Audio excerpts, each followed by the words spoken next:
Malapit na naman nga ang okasyon, kaya naman iisipan kong gumawa ng dessert ngayon. Graham nga ang gagamitin ko, naku siguradong masasarapan kayo. Kaya naman itry nyo na rin ito para hindi naman puro mango Graham ang pambato ninyo. Di tulad ng tita mong di na nagbago. Abay, kada reunion asawa ang hanap sa'yo. Ikaw naman, wag ka na magtampo, concern lang naman siya sa'yo. Ayan tuloy, natapon na ang itlog ko, o diba ang cute ng duck na ito. Nga pala, ihiwalay lang natin yung puti sa pula. 4 na egg yolks lang ang ating isasama. Pagkatapos, maglagay tayo ng konting vanilla. Konting asin, wag mong kalimutan. Puwera lang sa ex mo, matagal ka nang iniwanan. Next naman ay 1/4 cup ng all-purpose flour. Sa Tagalog ay harina, sukatin natin dahil mahirap manansya. Maglalagay din tayo ng 3/4 cups na asukal. Huwag masyadong matamis para iwas diabetes. Pero syempre ikaw na ang magtimpla kung gusto mong mas marami pa. Isang malaking lata ng evaporada. Ibuhos ng dahan-dahan, isang paalala para madali mong haluin gaya niyang pinaikot-ikot ka din.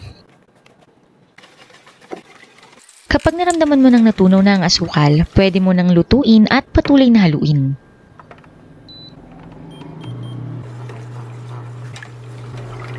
Mararamdaman mong unti-unti itong lumalapot. Doon mo na nga ihuhulog yung butter. Kung wala kayong butter, pwede namang margarine. 1 stick butter ang aking gagamitin. Yung isang bloke nito ay 2 sticks sa atin. Pero nakita nyo naman, halos naubos na ang laman. Kapag nalagay mo na ang butter, patuloy mo lang na haluin. Huwag mong aalisan ng tingin.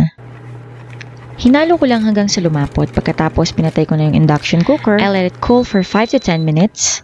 At dali-dali ko nang nilagay sa container para malagyan ng cling wrap. Isinagad ko yung paglalagay ng cling wrap hanggang sa matouch na yung custard filling para maiwasan yung pagka-crust ng ibabaw. Ilalagay ko ito sa ref pero pinalamig ko muna ng mga 20 to 30 minutes. Ito na nga yung ating custard filling na galing sa ref. Para maging maganda ang kanyang consistency ay hinalo ulit siya ng ating whisk. Pagkatapos, nagbukas na ako ng isang pack ng all-purpose cream, 250 ml at ilalagay ko na dito sa ating custard filling. Napakasarap nitong custard filling na to guys. Pwede nyo din siyang ipalaman sa inyong mga donuts at iba pa. Haluing mabuti pagkatapos pwede mo munang ibalik sa ref.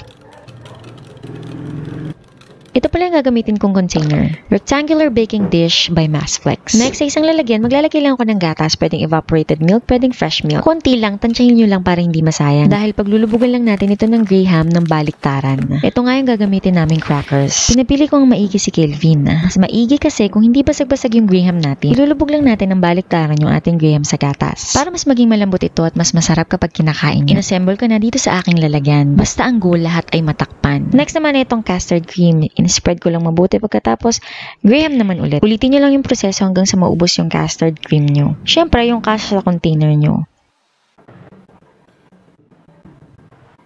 Habang pinaprepare natin yung ating pang last toppings, pwede nating ilagay muna yan sa ref.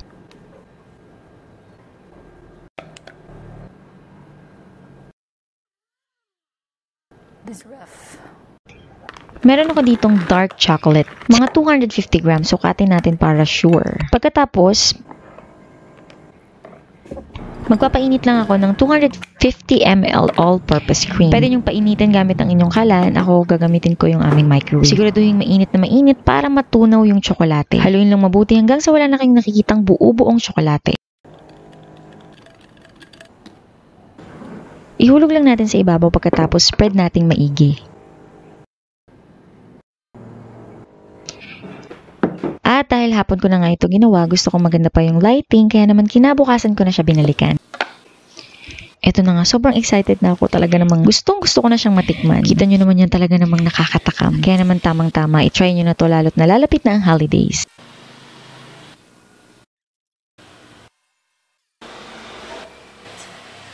Napakasarap guys. Sakto lang yung kanyang tamis. Yung asim at yung alat. Charot lang. Ano yan? Sinigang.